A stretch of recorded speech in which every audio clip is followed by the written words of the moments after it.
It is Friday, and we are working for Crusoe. Friday, September 13th, 2024. In Los Angeles, he is Sam Park. In Reno, Nevada, I am John Ramey. We are actually recording Thursday evening. You may be able to see that it is night outside. Thursday, September 12th, but this will publish on the 13th. We've got a U.S. presidential debate to discuss hostage deaths in Gaza, an American activist killed in the West Bank. We've got an inflation report. We've got updates on the far-right winning German elections, and the French-hung parliament as a prime minister finally. Hi, Sam. Hi, John.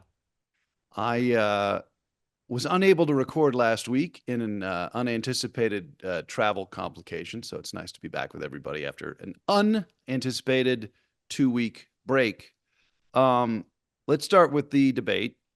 Kamala Harris and Donald Trump meeting for the second presidential debate of this election cycle in the United States, but the first to feature Kamala Harris as the Democratic nominee. Remember, Joe Biden was the presumptive nominee, had the disastrous performance in June that led to the end of his candidacy.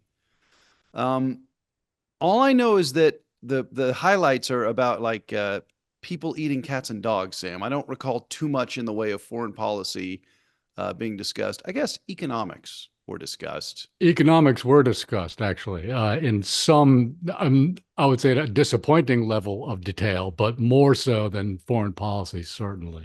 In fact, one of the early questions that I think we should examine was about tariffs. And Donald Trump contradicts himself so frequently on so many subjects, sometimes in the course of the same sentence, that it's difficult to say that he actually believes anything at all. And it's tempting to think that he might actually not believe anything at all. And the exception to that, I would say, is the subject of tariffs, because he's been entirely consistent on his views about tariffs the entire time that he's been seeking or holding office. And of course, the only office he's held is that of the presidency. And he consistently says that he believes that tariffs are taxes on other countries. And I thought it was actually a missed opportunity for Kamala Harris to say, if that's what you think tariffs are, you don't understand the first thing about tariffs. But I think the reason she didn't do that was because, as Trump actually pointed out, the Biden and Harris administration has kept in place some of the tariffs that Trump instituted while he was president. And against for China that matter, specifically, right? Well, yes. And for that matter, tariffs are not quite as easy to understand as they might seem. And so I think for the sake of our listeners, we should be very clear about what tariffs are and what they are not. Tariffs are taxes on imported goods. Taxes are revenues paid to the government. So when the American government institute tariffs, they hope to bring revenue in to themselves, that is, to the government. When you and I pay our income taxes, we pay them to the government. We're the ones who pay them. No government really has any power to levy taxes on citizens of any other country or governments of any other country, right? Taxes are levied on Americans. And so when tariffs are instituted on imported goods, the people who pay those taxes are Americans who import the goods, generally companies. For instance, you and I, John, might occasionally enjoy an imported bottle of wine. Whoever imported that bottle of wine pays the tariff if there is a tariff on that particular bottle of wine. And so that's an American wine importer somewhere who pays the tariff. Now, as Kamala Harris pointed out during the debate, this amounts to a sales tax on whatever good the tariff is levied upon. But it's not actually, right? Consumers pay sales taxes, and it says on the receipt, this is the tax you've paid. We don't pay the tariffs. The wine importer does. And if those tariffs are large enough, the wine importer will pass that cost on to us as consumers, and we will end up paying more money. But we're not the ones paying the tariffs. So I think it's very important that we clarify that, because we have sort of colloquially discussed tariffs as if they're sales taxes, and they do act that way from the standpoint of economics, but that isn't actually what they are. But they are effectively a sales tax. They do act that way inside of the economy. Yes, they do tend to raise prices for consumers. But for example, the Apple company, as we know, has their iPhones manufactured generally in China, but outside of the United States. Apple, which we also know because they're a publicly traded company, is a very high profit margin company. Their profit margins are routinely 20 to 30%. And so if tariffs were instituted on imported goods, including iPhones, then Apple has some cushion to play with. They might not raise their prices right away if they think that doing so would make iPhones less competitive against the Android phones, right? Which, by the way, are almost certainly also assembled outside of the United States and would have some level of tariff levied against them. But Apple wouldn't necessarily raise their prices right away. Whereas, for example, many of the fruits and vegetables that I buy at the Ralph's supermarket near my home here in Los Angeles are from Mexico or other countries, right? And so groceries are a very low margin business. Their grocery companies generally have profit margins in the area of 2 to 3%. The Kroger company that owns the Ralph's supermarket where I shop, they don't have anywhere near the same price maneuverability that the Apple company has. So they would almost certainly pass along the price increases that they're paying for tomatoes or whatever imported produce they might sell to me. I would end up paying those higher prices almost immediately. So it depends on the company. Right. And I would add, while we're talking about tariffs, not coincidentally, in last night's episode of the PBS NewsHour, there was a terrific segment that lined up exactly how tariffs work. And I would recommend it to anybody. You can easily find it on the PBS NewsHour YouTube channel. And one of the people they interviewed was a faculty member at the University of Michigan Law School, whose name was Jim Hines. And Hines pointed out something about tariffs that I never thought about before. And this is probably my second favorite thing about working for Crusoe, is that I get to learn stuff in order to do the show. And it might be my first favorite thing about it for me. Well, mine is obviously selecting my wardrobe. I mean, this doesn't just happen by accident, John. So Hines said one thing that I did know, which was that if the United States puts tariffs on imported goods, other countries might retaliate and institute tariffs on goods that America exports to other countries. And, this is something you might very well expect. But one thing that Hines mentioned that had never occurred to me was that when Americans when American firms buy imported goods, they convert American dollars into the currency of the country from which they're importing the goods. Okay. Pilsner Urquell, coming from the Czech Republic. Exactly. Yes. The beer, my favorite Pilsner on earth. It's a wonderful beer. Yes. Yeah, wonderful beer. But whatever currency it is they use, the American importer has to effectively buy the appropriate amount of that currency and then use that currency to buy the beer. When they do so, they create more demand for that currency. So that drives up the value of whatever the currency it is. Let's say it's the euro, right? So if tariffs are instituted by the United States on a large variety of countries, which Donald Trump is proposing to do. Yes, he wants across the board tariffs on imports. That's right. And so if that results in fewer goods being imported, then foreign currencies will not rise in relation to the dollar as much as they would without the tariffs. that makes the dollar relatively more valuable. And that increases the amount of money that foreign importers would have to pay for American exported goods.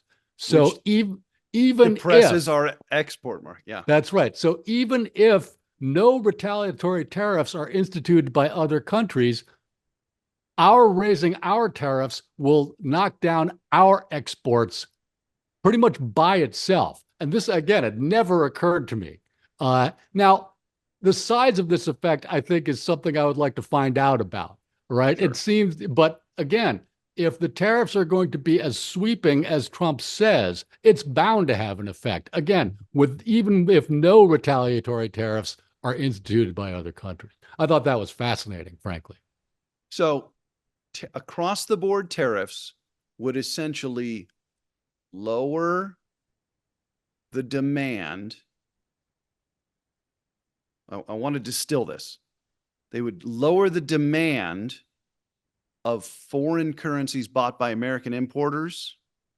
It would reduce the amount to which foreign currencies are enriched by Right. American imports. It and would there, effectively that it would effectively boost raise the value of the dollar. Exactly. Right. This is, I mean, and I think one of the reasons I'd never heard about this is because this is one of those economics things Yeah. that's It's a little in the like weeds. it's like a pretzel, right? I mean, Yeah. it's, and it's illustrative, I think, also, though, that economics often works in ways that you don't expect. In some ways, like in the opposite way that you might expect. And that's something that I think is important to keep in mind. And it's a handy sort of illustration point for all of our wonderful listeners. Because, of course, we in the United States want a strong dollar, but not so strong that it depresses our export markets. Exactly. Yeah, there's a balancing act that needs to be maintained in our trade policies, which, again, seems to completely elude Donald Trump, who thinks that foreigners, and he said this over again, over and over again, that foreigners are somehow paying the tariffs, right? He says we're taxing other countries. He literally says those words. And he's just entirely wrong about this. But I think that the reason, and he may not know that he's wrong, he might know that he's wrong, but I think the reason he says it is because he always seems to want to be punishing somebody or to be seen to be punishing foreigners or foreign-born Americans or that is non-Americans, people he classifies as non-Americans of whatever kind. And that, I think, is his actual motivation for wanting to do this, right? Because it's a posture, right? It's a posture of intimidation that he likes to maintain, whatever the issue might happen to be. Shall we move to inflation? Before we do that and put the debate to bed, as you mentioned, Donald Trump repeated the racist, slanderous falsehood of Haitian immigrants eating household pets of the non-immigrant population of Springfield, Ohio.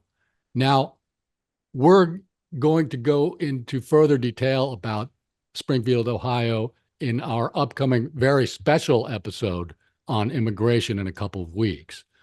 But I wanted to just touch on this today because, and I'm ashamed of myself for saying this, many times throughout Donald Trump's political career, he will say or do something that will cause me to laugh out loud, uproariously.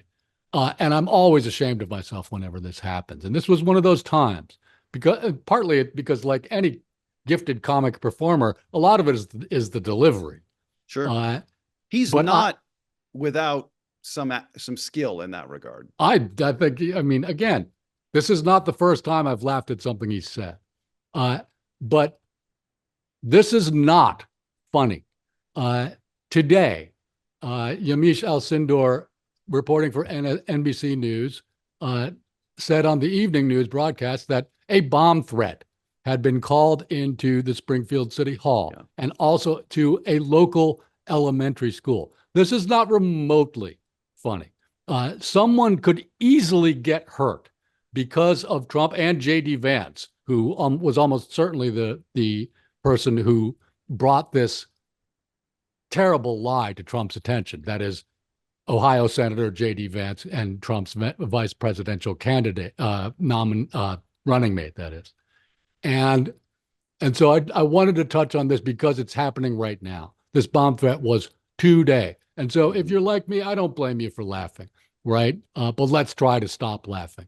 As Vice President Harris pointed out or illustrated again in the debate last night, ridiculing Donald Trump can actually be a very effective way of combating his influence. But if we're going to do that, let's try and pick the subjects upon which we're going to ridicule him for, because this is not one we should be using. And I've seen a lot of people doing it, and we all need to stop. And I include myself in that construction. Inflation. This is reporting from CNBC. Inflation in August declined to its lowest level since February of 2021.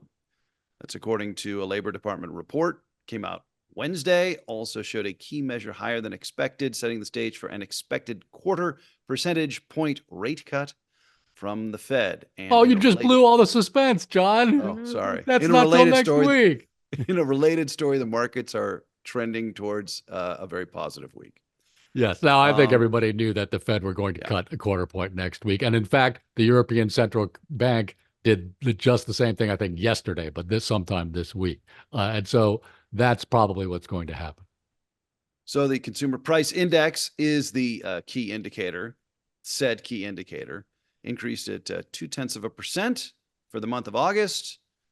The CPI is a broad measure of goods and services across the U.S. economy. That puts the 12-month inflation rate at 2.5%. That's down 0.4 of a percentage point from July and the lowest level, as we mentioned, since early 2021.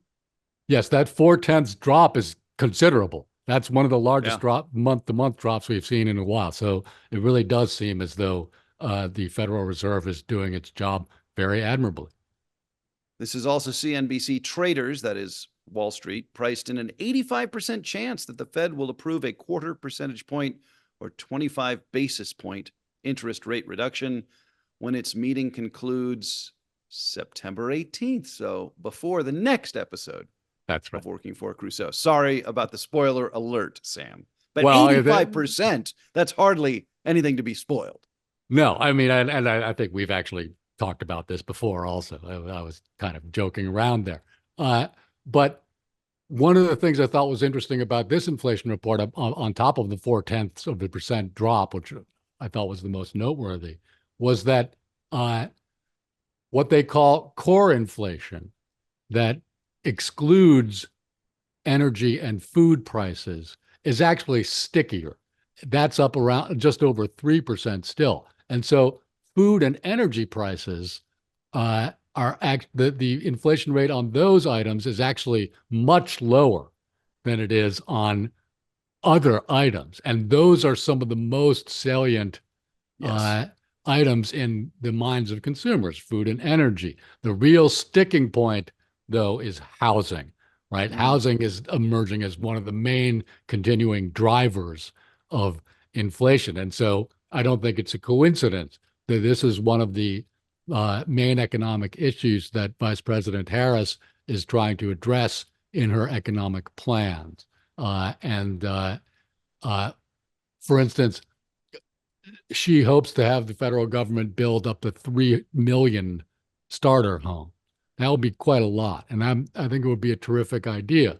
Unfortunately, she also wants to provide a $25,000 assistance for first-time home buyers. I'm glad you brought this up. Isn't this just like school loans? Like, won't that just drive school loans became available to everybody, and surprise, higher education got more expensive. Yes. Right? Won't this have the knock-on effect of essentially just making housing $25,000 more expensive? Yes, I think it will. And so I'm hoping that she'll drop that idea. Mind you, it's okay well, maybe not okay, but it's better if she's going to keep it as long as she gets this, as she makes those 3 million new homes, Sure. right? If she's adding to the supply as well as the demand, then it might balance out Then in it, some yes, it sense, could right? be an effective policy. Yeah, but it would be much better if she would just do the home construction, Yes. right? Because any housing expert will tell you that the almost only problem with housing in the United States is supply. There just aren't enough homes being built, and there haven't been since the housing crisis of 2008, right? That's a long time. And so the housing construction industry really needs to catch up. And so just adding to the supply is better than also adding to the demand. Anything else you want to touch on before we turn to the much more serious stories in the Middle East? No, I think the election is still a couple months away, which will be here before you know it, but there'll be plenty of time to get to these things as they're rolled out. Foreign policy is going to rear its head somehow. Yes, one thing that we should talk about in terms of foreign policy in the debate the other night, though, before we move to other No, topics, please. is that Trump refused to say whether he wanted Ukraine to win the war against Russia. He was asked a couple times about this, but he did not say that he wanted them to win. And I thought that was rather revealing, frankly. And it shouldn't surprise anybody who's paid any attention to his slavish devotion to Vladimir Putin. But it's remarkable that he couldn't even uh, come across that far. Dateline Jerusalem. This is the Associated Press reporting the Israeli military on Tuesday of this week released video footage of a Gaza tunnel where they say 6 hostages were recently killed by Hamas. The discovery of the hostages' bodies last month has sparked a mass outpouring of anger in Israel.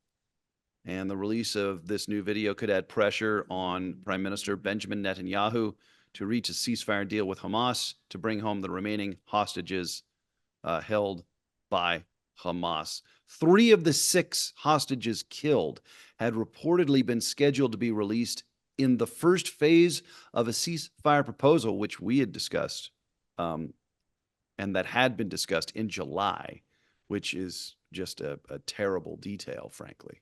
Yes. I have not seen the video itself, I but have not seen it either. Apparently, it shows a low, narrow passageway deep underground, no restroom facilities, not much in the way of ventilation.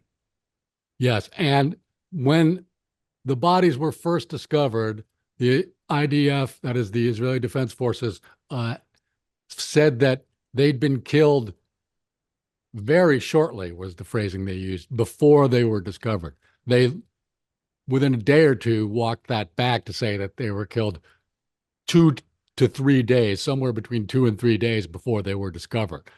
Whereas the initial reports made it seem like the Hamas guys were down there going, "Oh, they're after us. We better kill the hostages now so that they have to spend time removing the bodies instead of coming after us." Right? I'm sorry, 2 or 3 days. That's not very shortly. Right. And so this touched off what many have said are the largest anti-government demonstrations in the history of the nation of Israel. And it's true that it will add pressure onto the government of Prime Minister Benjamin Netanyahu to reach a ceasefire deal. I don't think he's going to do it. I think he really just doesn't want to. He gave a couple of press conferences in which he brought out, maps and his antenna pointer and seemed to be really hung up on what's known as the Philadelphia Corridor, which is the southern border of the Gaza Strip. That is the border between Gaza and Egypt. Yeah. And he said, and he's right about this, that the tunnels that go underneath the Philadelphia Corridor have been used by Hamas to smuggle weapons into Gaza for quite a long time. And so he didn't want Israel to relinquish the control of the Philadelphia Corridor that they've only gained in recent months. And his own defense secretary and the chiefs of his internal and foreign intelligence services objected to this. They said, look, if we have to go back into Philadelphia, we can do that. But if this is the hangup, if you're basically putting Philadelphia corridor above the lives of the hostages. And I think that's absolutely right. And many people said, if this is so important, why was this not the first place that you invaded when the operation against Gaza started last year? Leveling. Right. Why did you not try to interdict these arms shipments when you first became prime minister? Because people have known this for years. Sure. And it just looked like he was looking for an excuse to prolong the war. And this is because he has no political future. That's right. If the war ends. That's right. That's at least what many people in Israel think, and I think they're probably right. And at some point, we have to ask ourselves, I believe, this is just my opinion, that we have to ask ourselves, at what point will Netanyahu think it's in his interest to end the war? Right. Is there something that could happen? Right. Is there a scenario? Yeah. And it's difficult for me to say yes to that question. I can't imagine what that might be. He's not going to wipe out Hamas in its entirety. Sam, I think you and I have talked about this war, since it began. And I think generally I've been a little bit more sympathetic to the Israeli cause. I think that's true, yes. Than you have been. But I think we both understand we both understand Israel has to defend itself and also not commit war crimes. But I keep coming back to the point where I believe it's been over a month since the United States military said, okay, Israel, there's nothing more militarily that can be done here. And yes, it's been a month since they said that, right? Yes. And I think that's why I'm starting to really believe what you have said, many experts in Israel have said, which is the current Netanyahu government clearly does not have a political future once the war ends, and therefore they are not incentivized and will perhaps keep finding reasons to keep the war going. And that's just ghastly, right? This could go on for a very long time. And it's a terrible thing to think about an American ally. And I'm not the only person saying this. There are people in the region who are coming to believe this, that this just could go on and on and on. And I think the episode in the West Bank that happened this week also helps us illustrate this point, where in a dual citizen of the United States and Turkey was in the West Bank as a protester. Yeah, she's an activist. Was an activist. That's right. And she was killed by an IDF crackdown on this protest going on in the West Bank. Now, I think it was in our last episode or perhaps the one before, where I said that if you're an Israeli settler and you volunteer to move to the West Bank, you should understand that your life is in danger. And I would say the same thing about this poor young woman who got killed. She's not from the West Bank. She's not from Israel. Oh, she's from Seattle. That's right. And I'm sure she did know the risks that she was taking going in there. Having said that, if an American had been killed in any other country, the response from the United States would have been very different from the one we got out of Joe Biden, who, asked by reporters on the White House lawn in transit, said, oh, well, it seems to have been a mistake, right? That was his first response. I'm sorry, this is inadequate. The White House later issued a written statement saying this is completely unacceptable. But Secretary of State Antony Blinken also condemned it. Yes, and the State Department issued a statement saying that the Israeli military needs to institute fundamental changes to their policy in the West Bank. That's true, but guess what? That was true before October 7th. Yeah, that was true all last year. And I bring this up because we keep talking about the United States competing for influence among nations of the global South. All right. It may be over already. Okay. We might already be at the point where you can just forget about that. Okay. We're going to lose that competition because everybody is watching this. And if you can't stand up for an American citizen who just got killed, what hope is there for any of these other people? Moving to Europe, the French have a prime minister, Michel Barnier. Yes. 73-year-old conservative, former Brexit negotiator. Yes. And he has been selected by President Emmanuel Macron. He's got to nominate a government. He says he's going to do that next week. They've had a hung parliament for 2 months. Yes. Now they had to take a break for the Olympics, and also, I mean, everybody's on vacation, all through the August summer anyway. Yeah, so they weren't going to do anything anyway. Reuters reporting Barnier said he would defend some of the president, that is Macron's, key policies and toughen the government's immigration stance. So he's right of Macron, who's a centrist. Yes. So Macron understands that they had to cobble together this government to block the far right plurality.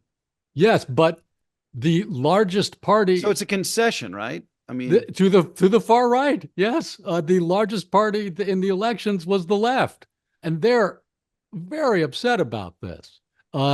They thought that one of them should have been the prime minister, and they've got a very good case to make. But I think, I have to laugh. But the defining characteristic of Macron's career has been his ability to irritate both the left and the right. Yeah, in France. and sort of alternate, right? I mean, he just he pokes everybody, right? But how much further can you go with this? We'll see. The far right has said they will not topple Barnier right away, right? They're going to see but that it just sort of means he's their hostage in a way. However, again, as you mentioned, he was the Brexit negotiator. And so he knows how to do tough negotiations, right? That was no joke. But on top of that, it's sort of, we don't have prime ministers in this country. We have, very different political system from the French system. But it's sort of like if Leon Panetta was our prime minister, right? Someone who's had every job or, sort of like in the government. Treats government jobs like baseball cards, right? You're never going to get all of them. But the point is to have more than anybody else. And that's basically who Michel Barnier is. I think it's just kind of funny. And then finally, always ending on a positive note here on Working for Crusoe, the far-right Alternative for Germany party had historic successes in state elections in Thuringia and also Saxony. Yes, Thüringen und Sachsen. Yes, that's right. Yeah. Now there'll be another state election coming up in Eastern Germany in a couple of weeks. So we'll just lump all three of those together in another episode about Electorama 2024. But politically ascendant far right in Germany, nothing to worry about. Don't worry about what could possibly go wrong. That'll do it for us on this episode of Working for Crusoe. He's Sam. I'm John. Have a great weekend. We'll see you next Friday. Thanks, everybody.